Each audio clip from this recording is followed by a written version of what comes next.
So after watching the Sonic the Hedgehog movie and taking some time for deliberation, I have decided that the film is okay. Just okay. I actually even went into the movie expecting not to like it, and I was actually surprised when I came out the movie actually kind of enjoying the experience. If you've seen my other two videos talking about the Sonic the Hedgehog trailers and my thoughts, I totally expected the movie just to be a huge trash fire, and it actually ended up being okay. Let's start off with the things that I liked about the movie. I actually thought the CGI for the most part was pretty good. Like again, Sonic's redesign made this movie a lot better than the original version, and I really like how there's not too much CGI when it's not needed. Obviously Sonic is CGI, and Dr. Robotnik's Badniks are all CGI, and some of the explosives and stuff are CGI as well. But other than that, they don't really use CGI when it's not needed, which a lot of places will just throw CGI and make fake CGI dogs and animals, and the dog you see is real, and I really appreciate that very much. The only time the CGI really didn't work was when James Marsden went to pick up Sonic. You can definitely tell they really didn't know how to do it. He just kind of looks like a big blue lump, and it looks pretty awkward.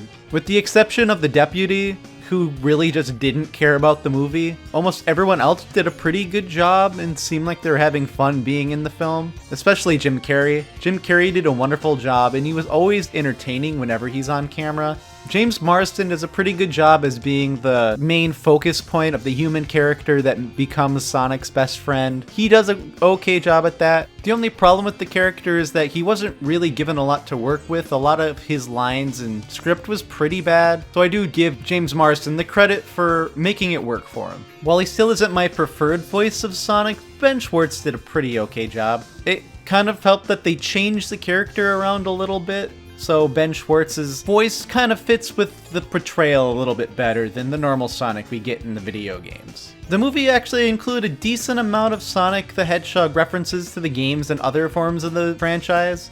A lot of the film takes place in the town of Green Hills, Montana. There's a scene where Sonic goes to a bar and he eats some chili dogs. One of the scenes plays some Green Hills own music in the background, and it's got a really nice piano theme to it. There's a reference to the Badniks and a piece of tape with the word written on it in Eggman's cool bus lab thing. A lot of the references are very blink and you miss it, but I do enjoy the ones that we do get. I do think they're fun, and I'm glad they were included. I really would have wished though that we would have a scene where Sonic's just watching Family Matters, and then he makes a joke about Urkel or something like that, but I understand why they wouldn't go with it. It's just upsetting to me that it wasn't there. Can I do that? Yeah! There was a lot of humor in the movie, and not all of it landed with me. There was some pretty good funny bits to it, I thought. There's definitely several times that I left in my head. There's very few times when I actually laughed out loud, but there's a good sense of chuckle in here.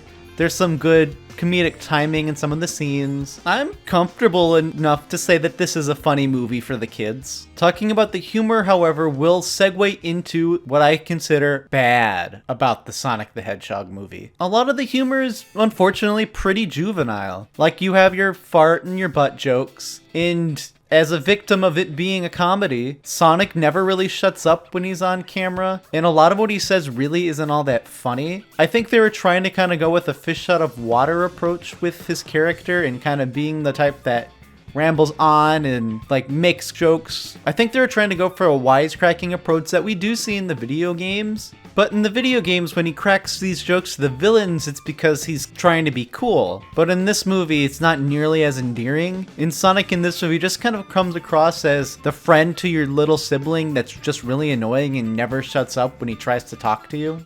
And the problems when Sonic isn't on camera is when it's not Dr. Robotnik doing cool things or being a weird science man, which there's a lot of scenes with just other human people just being boring humans. It's just really not that interesting to watch. Like, there's a lot of setup, and there's a couple jokes in these setups, but they never really land all that well. And it definitely kind of pushes the light away from Sonic to the point where sometimes the movie doesn't even feel like it's about him, and it's more about these human characters. And this wouldn't be a problem if the characters were actually entertaining and fun to watch. The plot itself is really bad too. Like, it's just your generic buddy road trip movie, which is kind of pointless considering that Sonic is fast. Sonic doesn't need to go on road trips. The movie kind of tries to swipe that away by saying that Sonic doesn't know the way to get to San Francisco. And all Marston's character really had to do was show Sonic on a map where San Francisco is, and then the movie would basically be done after that. The movie actually even starts with a bit of the origin of Sonic, where we see him on Mobius, where he's being raised by this really cool owl lady. And then once he goes back to his house, we actually see him get attacked by a bunch of echidnas, who then force Sonic to be gifted rings, which allow him to teleport into the normal world to be safe. I actually enjoy that rings have the ability to do that in the movie. This is a reference to something in the video games because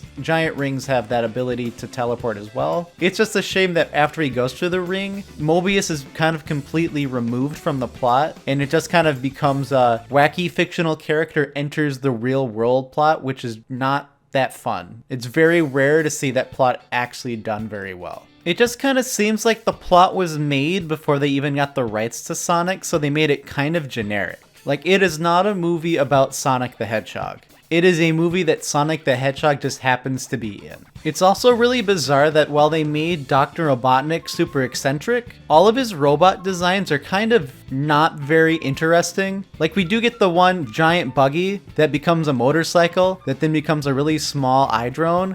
And that's really cool that it constantly changes that way. But the rest of his badniks are just vaguely egg-shaped drones that are used for most of the film. And they only seem to be included and look like that just as a way to tie in the Eggman nickname. I've seen people defend all of these problems by saying that the movie is made for kids, but I don't really see how that makes it okay. There are a lot of really good kids movies with fun characters that are full of good humor. Something being made for kids doesn't mean it can be of any less quality. Even though I found the movie just to be okay, I am kind of excited for the inevitable sequel. The movie does foreshadow a potential sequel, and based on the characters that are giving us these foreshadowings, I am really excited to see what the sequel is going to be like. What did you all think about the Sonic the Hedgehog movie? Did you like it? Do you feel like me? Do you like it even less than I do? Are you excited about any potential sequel that'll come from it? Let me know in the comments below. I see a lot of people really like this movie, and I can understand it. Just at the end of the day, it wasn't for me. But I really hope for some viewers out there that it was a movie perfect for you and any young children in your life. Thank you all for watching, and I hope you all have a wonderful day. By going out to Olive Garden's never-ending pasta deal. With their nice and rich pasta and beautiful sauce covered in meatballs. What's not to love about Olive Garden's never-ending pasta deals? Gonzo Media Productions is not sponsored by Olive Garden. Sound.